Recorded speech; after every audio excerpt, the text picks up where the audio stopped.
Someone in your life is winning right now, not because they're smarter, not because they work harder, because they stopped caring about being liked. You saw it happen. You watched them make the move you wouldn't make, say the thing you wouldn't say, walk away from the thing you kept trying to save. And you know exactly who it is because you still think about it. The part that keeps you up isn't that they won. It's that you saw the opening first. You knew what needed to be done, and you hesitated. Not because you didn't understand the game, because you were still trying to play it cleanly. Machiavelli didn't write for the man who never saw the move. He wrote for the man who saw it and did nothing, who waited for permission that was never coming, who confused patience with paralysis and called it virtue. That hesitation has a price.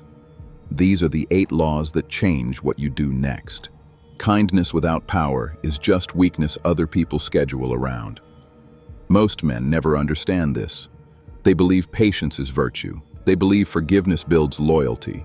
They keep extending grace to people who have learned, through experience, that there are no consequences for taking it. Machiavelli studied Caesar and wrote about what he saw, forgave his enemies, invited them back to the table, called it mercy. They called it opportunity. True mercy only exists when you have the absolute capability to destroy someone and choose not to. What most men practice isn't mercy. It's fear wearing a generous face. If they don't fear your absence, your presence is irrelevant.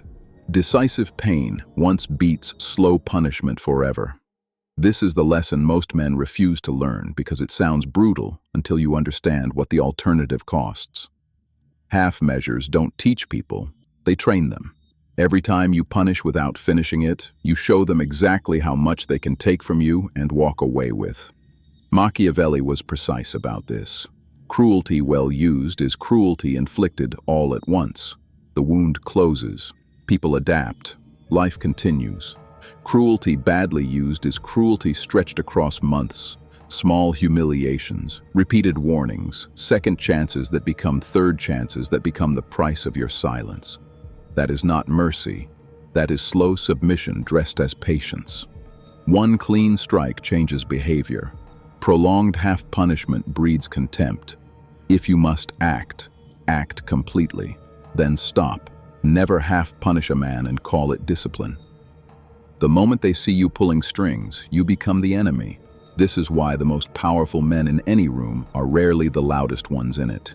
Visible power invites resistance. Invisible power invites compliance because people believe the outcome was their own idea. They don't fight what they chose, they defend it. The architect of a decision is never as exposed as the man who announced it. Learn to place your ideas in other mouths. Let others take the credit. Credit is a liability, influence is the asset.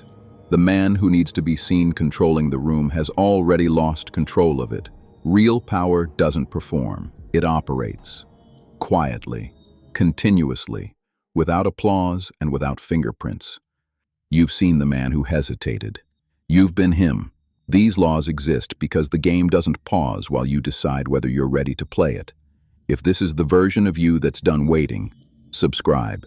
Every week, no comfort, no permission. Finally, ruthless.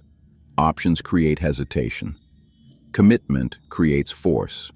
This is what most men never understand about their own paralysis. They think keeping the exit open is wisdom. It isn't. It's the reason they never fully arrive.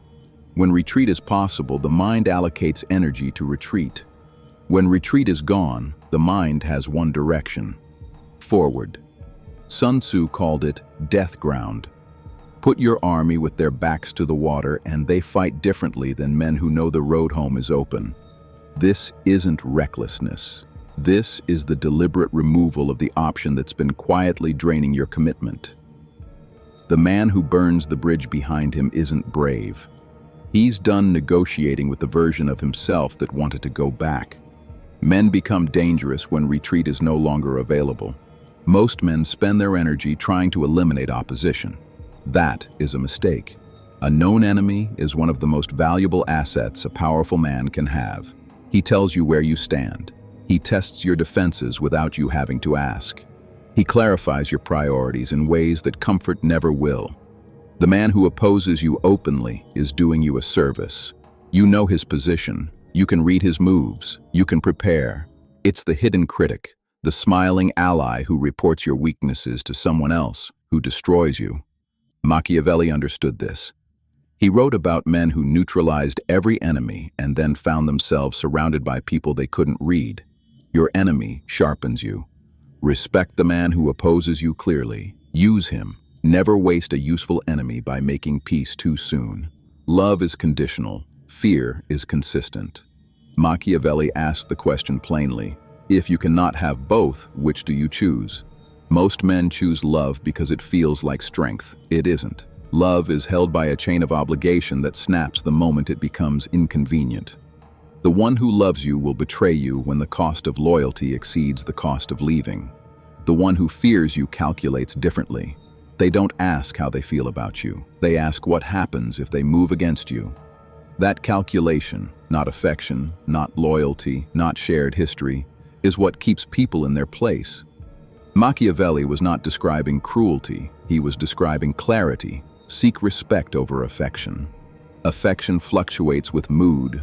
Respect is fixed by boundaries and enforced by consequences. The one who only loves you is one bad day away from walking away. Anger is loud and cheap. Memory is quiet and deadly. Most men waste their leverage the moment they feel it. They react, they confront, they let the other person know exactly how much damage was done. And in doing so, they hand back every advantage the wound gave them. Powerful men do something different. They remember, they file it, they say nothing and they wait. Not out of weakness, not because they're afraid to act, because they understand that timing is a weapon and emotion is the enemy of timing. The man who strikes in anger strikes once. The man who waits strikes when the odds have shifted entirely in his favor. Patience is not passivity, it is the deliberate accumulation of the right moment. Revenge rushed is power wasted. Archive everything. Forget nothing. Move only when the ground is yours. The architect is never at the scene. This is the final law and the one most men never reach because it requires something the others don't. The ability to move through people rather than past them. Power at scale is never executed alone. The man who does everything himself is not powerful. He is busy. And busy men are visible men. Visible men are exposed men. The most dangerous operators in any room are the ones who design the outcome but cannot be connected to it. They delegate not out of laziness, but out of strategy.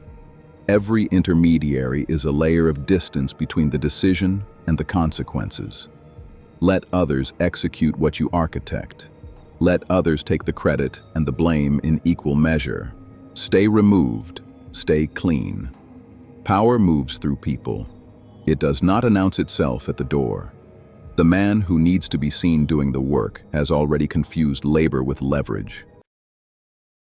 You already know what you are. Finally, ruthless.